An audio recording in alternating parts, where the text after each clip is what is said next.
Okay, so almost we are done our C programming syllabus. अभी हम लोग last में है, जैसे कि अपना चैप्टर 5 का भी ये आई गेस लास्ट लेक्चर होने वाला है।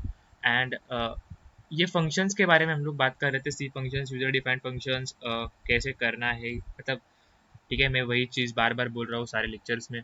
सो आई होप कि you will get the idea of what is C programming, कैसे फंक्शंस करने हैं। ठीक है, सो अभी ये जो लास्ट का कॉन्सेप्ट है that is all about the passing values, या फिर calling values by call by value, या फिर calling the functions by values, या फिर calling the functions by reference. So वो कैसे है, क्या सिनेरियो है, वो आज के लेक्चर में हम लोग देखने वाले। That is all about the call by value and call by reference. ठीक है, सो पैरामीटर पासिंग, अपने टॉपिक का नाम है parameter passing. And to do that there are two strategies, call by value and call by reference. So parameter passing मतलब जो function में हम लोग पैरामीटर पास करते हैं ना, सपोज एडिशन, और उसके ब्रैकेट के अंदर मैंने लिखा int A comma int B. ठीक है, so that is all about the parameter passing.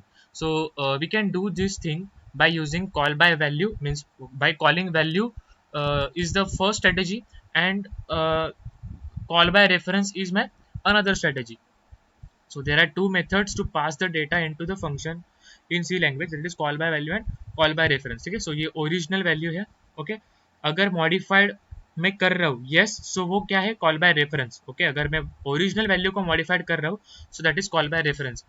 Using reference I can modify the entire value, and if I am not modifying the value then it is call by value. I am simply calling the original value, और अगर reference किया तो मैं update कर रहा हूँ that, या फिर मॉडिफाई कर रहा हूँ that value in my C function. Okay, so first देखते हैं कॉल बाय वैल्यू क्या है। So in call by value method, the value of the actual parameters is copied into the formal ये स्क्रीनशॉट निकालो और चाहिए तो नोट्स ले लो।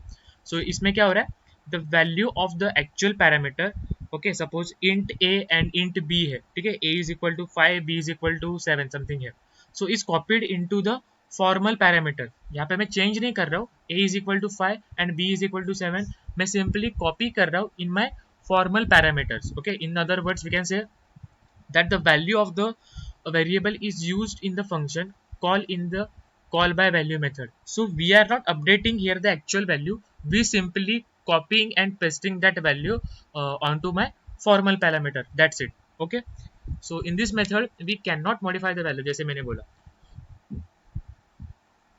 sorry, in call by value different memory is allocated for actual and formal parameters, but there is one difference।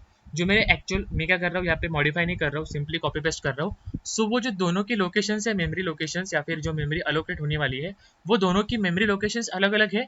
The memory required for them is too different, means the entire scenario is different, but the thing is same. ठीक है, मैं copy कर रहा हूँ तो चीज़ें same है, but उसकी सपोज उसको 2 KB लग रहा है, ए इज इक्वल टू 5 को 2 KB डेटा रिक्वायर्ड है, हाँ, मेरे हार्ड डिस्क में से। सो जो मैं कॉपी कर रहा हूँ, जो दूसरा मैं कॉल बाय वैल्यू बना रहा हूँ, उससे भी 2 KB लगेगा, मतलब दोनों का मिला के 4 KB हो गया। ठीक है, ये डिफरेंस है। And the last point is the actual parameter is the argument which is used in the function call। So uh, we create one replica from the actual one। So at the time of function call we can use we are compulsory used to call the actual parameter instead of the replica। समझ में, replica मतलब क्या, वो dummy जो मैंने बनाया है वो वाला। ठीक है, whereas formal parameter is the argument which is used in the function definition. So function call के टाइम पे हम लोग ओरिजिनल को रेफर करेंगे, और फंक्शन डेफिनेशन के टाइम हम लोग जो कॉल बाय वैल्यू से किया है फॉर्मल पैरामीटर उसे रेफर करेंगे। Got the idea? ओके, अभी एग्जांपल देखते हैं तो आपको पता चल जाएगा। ठीक है, so this is my header file, okay, and this is my main function. Okay, यहाँ पे देखो कुछ तो बहुत ड्रास्टिक चेंजेस है। हम लोग क्या करते हैं, in the traditional way we are simply writing the header files, and after the declaration of header files we means on the next line we simply write our main function, but here we write one another function named as change। okay, so ये हम लोग इसीलिए कर रहे हैं to demonstrate the use of call by value. ठीक है, तो जैसे ही मैं ये प्रोग्राम लिखूंगा और मैं कंपाइल करूंगा टर्बो सी में, सो मेरा प्रोग्राम यहाँ से स्टार्ट होने वाला है। ठीक है, ये जो है ये सारी चीज़ें जैसे ही मैं यहाँ पे कॉलिंग करूंगा वैसे वो होने वाली है, बट प्रोग्राम कहाँ स्टार्ट होगा, यहाँ से स्टार्ट होगा। ठीक है, सो देखते हैं यहाँ में क्या कर रहा हूँ। ठीक है, हेडर फाइल स्कैन कर ली, उसके बाद मेन फंक्शन में क्या लिखा है, int x is equals to 100। So I am creating one variable named as x and the value of x is 100. Okay, then the next line is printf, मतलब as it is वो print होने वाली है। before function call x, देखो before function call x is equal to 100, original value है %d slash n, x को मैं scan कर रहा हूँ। ओके, सो x की वैल्यू कितनी 100 है, %d मतलब इंटीजर के लिए मैंने %d लिखा है। ठीक है, so it will simply display the original value, मतलब बिफोर फंक्शन कॉल ये ओरिजिनल वैल्यू है। ठीक है, उसके बाद मैं यहाँ पे एक फंक्शन को कॉल कर रहा हूँ, चेंज एक्स सेमीकोलन। ठीक है, सो जैसे में ये लाइन पे मेरे कंपाइलर आएगा, देखो कमेंट दिया है passing value in function. Okay, call by value यहाँ पे हम लोग कर रहे हैं। सो जैसे ही कंपाइलर यहाँ पे आएगा, it will find this function in my main function. Okay, it will find this change function on to my main function. है क्या यहाँ पे, कहाँ पे नहीं है। ठीक है, so it will then go outside the main function and check if there is change function is available or not। ठीक है, सो मेन फंक्शन के बाहर एक चेंज फंक्शन उसे मिल गया। ठीक है, एंड द पैरामीटर मतलब ये वैल्यू है इज असाइन टू दिस नम। अभी नम की वैल्यू क्या हो गई, एक्स, मतलब एक्स को जो वैल्यू है वो, या फिर नम को जो वैल्यू है वो एक्स को असाइन होने वाली है। क्लियर, एक्स की वैल्यू कितनी है, 100 है, इनिशियली 100 है, but I am creating one replica ही है। ठीक है, जो मैंने बोला था इसको दो के भी इसको दो के भी, वही सीन यहाँ पे हो रहा है। Okay, I am simply calling this x value by using this change function. Okay, अभी ये फंक्शन एक्टिवेट होगा। इसमें क्या लिखा है, before adding the value inside function num %d। हाँ, मतलब अभी यहाँ पे जो एक्चुअल वैल्यू है वो प्रिंट होने वाली है। हाँ, सो नम की वैल्यू जो एक्स की वैल्यू है वो नम को मिल गई। हाँ, स्टार्टिंग में कितनी है, 100 है, देखो 100 मिल गई। ओके, उसके बाद मैंने परफॉर्म किया num plus 100। Okay, num plus 100 मतलब 100 प्लस 100। अभी after adding the value of function num, so अभी 100 प्लस 100 कितना हो गया, 200। ओके, समझ में आ रहा है फ्लो, 200 प्रिंट हो गई क्योंकि x चेंज फंक्शन को कॉल किया मैंने, चेंज यहाँ पे है, चेंज पे मैंने पैरामीटर पास किया है जो मैं कॉलिंग कर रहा हूँ यूजिंग x। सो नम को जो वैल्यू थी, सॉरी x को वैल्यू थी वो नम को मिल गई, 100 हो गई। उसके बाद मैंने एक ऑपरेशन परफॉर्म किया एडिशन वाला, 100 प्लस 100 200 प्रिंट हो गई। ठीक है, बट प्रोग्राम खत्म हुआ है क्या, we have reached here return point no. Okay, so ये खत्म हो गया, अभी ये यहाँ पे आ गया फिर से। ठीक है, अभी इसके बाद फिर एक स्टेटमेंट है, उसके बाद क्या बोला, आफ्टर फंक्शन कॉल। अभी ये इसने इतना बड़ा झमेला पार किया। ठीक है, so this function is going through this all kind of dilemma. So after function call x is equal to what, अभी x की वैल्यू क्या है, यहाँ पे जो नम की वैल्यू है वही x को वैल्यू मिलने वाली है। ठीक है, ओरिजिनल वैल्यू उसकी वैनिश्ड हो गई, सॉरी जो यहाँ पे नम की वैल्यू थी वो इनसाइड द चेंज फंक्शन ही थी, x की ओरिजिनल वैल्यू क्या थी, 100। ओके, सो ये झमेला भी खत्म हो गया, x की ओरिजिनल वैल्यू क्या है, 100। सो आफ्टर फंक्शन कॉल उसकी वैल्यू 100। समझ में आ गया, मतलब अगर आपको कुछ ऐसा सिनेरियो परफॉर्म करना है कि जिसमें मैं ओरिजिनल वेरिएबल की वैल्यू चेंज कर सकता हूँ, so at that time you can use this call by value method. I hope you get the idea what is call by value. Okay, और एक एग्जांपल दिया उन लोग ने, बट अभी हम लोग नहीं देखेंगे, आपको पता चल गया। ठीक है, then the next is call by reference। So in call by reference the address of the variable is passed into the function call as the actual parameter। okay, so इसमें क्या हो रहा है, the address of the variable, हाँ variable का address पास हो रहा है, not the value, address, address मतलब उसका मेमोरी एड्रेस कहाँ पे स्टोर है वो, is passed into the function call as the actual parameter। okay, the value of the actual parameters can be modified। अभी एड्रेस पास हो गया, अब ये क्या बोला, वैल्यू जो है, वैल्यू अभी मैं बात कर रहा हूँ, वैल्यू मतलब इज इक्वल टू 100 दिया था ना। सो of the parameter can be modified, मतलब मैं वो चेंज कर सकता हूँ by changing the formal parameters. जैसे मैं उसके फॉर्मल पैरामीटर्स चेंज करूंगा वैसे ही वैल्यू भी चेंज होने वाली है, since the address of the actual parameter is passed. क्यों, क्योंकि मैंने पहले ही एड्रेस पास कर दिया है, क्योंकि दो एड्रेस पे दो मेरे कॉपी स्टोर है। ठीक है, सो whenever I am passing one address, so I can be able to access the value presented at that address। थोड़ा कॉम्प्लिकेटेड है, थोड़ा समझने के बाहर है, बट थोड़ा लॉजिकल सोचो, you will get the idea. कि सपोज दो एक वेरिएबल ढानू में है और एक वेरिएबल बोईसर में। ठीक है, for example, so suppose I am access the address of variable which is present at Dahanu, so I can obviously change its value. Suppose Dahanu में जो प्रेजेंट है उसका नाम है x, सो मैं उसकी x और उसकी वैल्यू है 5, सो वो x नाम के वेरिएबल की 5 वैल्यू मैं चेंज कर सकता हूँ using the reference of this individual variable, क्योंकि मुझे उसका एड्रेस पता है, उसका रेफरेंस पता है. ठीक है. So in call by reference, the memory allocation is similar for both formal parameters and actual parameters. अभी दोनों को सेम सेम होने वाली है, जैसे कि वहाँ पे कैसे था, डिफरेंट डिफरेंट था, इसके लिए 2 KB, उसके लिए 2 KB.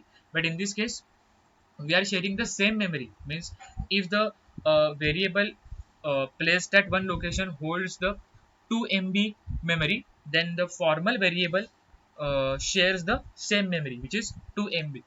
So all the operations in the functions are performed on the values stored at the address of the actual parameters. ये बहुत सारे झमेले में मत पढ़ो, simply take the screenshot, write down the notes and get the idea जो हमें अभी ये प्रोग्राम में समझ में आने वाली है. ठीक है.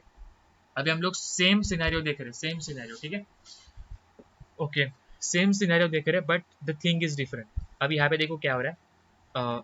मेन फंक्शन है x. ओके, x वैल्यू, सो 100 प्रिंट हो गई.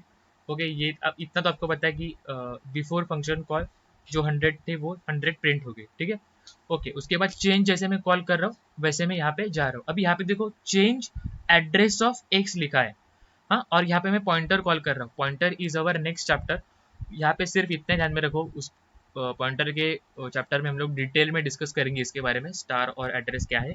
सिंपली यहाँ पे इतने ध्यान रखो, मैं ये एड्रेस को कॉल कर रहा हूँ to denote that point. Suppose किसी ने पूछा कि आप लोग कहाँ रहते हो. ठीक है. सपोज मुझे आपके क्लास में कोई एक ABC नाम का बंदा है और ABC नाम का बंदा रहता है डानो में. सो मुझे पूछा कि प्रिंसिपल सर ने पूछा कि ABC नाम का बंदा कंप्यूटर डिपार्टमेंट का कहाँ रहता है. सो मैं बोलूँगा कि ABC नाम का बंदा डानो में रहता है. ठीक है.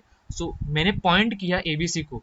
हाँ, ये देखो, ये मैं कर रहा हूँ ना, ये पॉइंट किया ABC नाम के बंदे को. So using star num, we are pointing at that individual variable and using address we can access the address of that variable. So ABC नाम का बंदा कहाँ रहता है, सो डानो में रहता है. सो ये एड्रेस से मुझे पता चल गया. ठीक है. ओके, सो यहाँ पे देखो, before adding the value inside, अब इसका रिजल्ट क्या आने वाला है, जो इसकी एज की वैल्यू है 100. सो ठीक है. सो 100 ही आ रही है, देखो 100 ही आ रही है. ठीक है. Before adding value inside function 100 आ रहा है. ठीक है. अभी मैंने क्या किया, ये जो 100 है प्लस 100 कर दिया. ठीक है. ये स्टार अभी इतना ध्यान में मत रखो, सिंपली मैंने जो फैक्ट बोला ऑलरेडी वही ध्यान में रखो. सो 100 प्लस 100 200. सो ऑब्वियसली इसका रिजल्ट क्या आने वाला है, 200. ओके, 200 आ गया. ये यहाँ पे देखो 200 आ रहा है आफ्टर एडिंग वैल्यू. ओके, अभी ये बाहर आ गया. अभी ये रेफरेंस, पासिंग रेफरेंस में कर रहा हूँ. सो जैसे ही मैं रेफरेंस पास कर रहा हूँ ये पूरा सिनारियो चेंज हो गया और ये पूरी सिनारियो वैल्यू अभी x में आ गई, क्योंकि यहाँ पे एड्रेस इसको चिपका हुआ है इसका. ठीक है. सो अभी जो नम की वैल्यू है 200, वही वैल्यू इसकी 200 हो गई. क्यों? Because it will update the value, हाँ, यूजिंग द रेफरेंस. रेफरेंस मतलब ये जो स्टार नंबर मैंने बोला है ना, आई होप मैं क्या बोल रहा हूँ आपको समझ में आ रहा होगा. ठीक है. सो यहाँ पे जैसे कि पहले सिनेरियो में क्या हुआ था, सिर्फ वैल्यू पास हो रही थी. सो यहाँ पे इसको कुछ अफेक्ट नहीं हो रहा था. But now by passing the reference it will affect the value and now the x is turned into the 200. जैसे यहाँ पे मेरा प्रोग्राम पॉइंट आएगा, सो x की वैल्यू क्या होगी, 200. सो आफ्टर फंक्शन कॉल x की वैल्यू हो गई 200. Got it. थोड़ा कॉम्प्लिकेशन से but you will get the idea, एक दो बार पढ़ोगे तो. ठीक है.